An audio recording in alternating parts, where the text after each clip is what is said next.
Hapo zamani katika maeneo ya Uingereza, aliishi kijana aliyeitwa Goderiki. Alikuwa mchapakazi na jasiri, alianza maisha kama mfanyabiashara. Alivuka bahari, akatembea nchi nyingi na hatimaye akaenda Yerusalemu. Lakini katikati ya utajiri na safari, moyoni mwake alihisi wito wa maisha tofauti, maisha ya utulivu, sala na toba. Akiitikia sauti ya Mungu, aliacha dunia na kujitenga.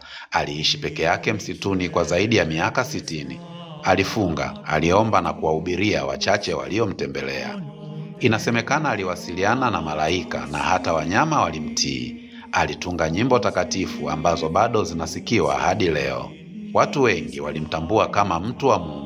Alifariki akiwa na miaka zaidi ya 100 na mpaka leo jina lake linaendelea kuishi kama mfano wa toba, unyenyekevu na upendo wa kweli kwa Mungu.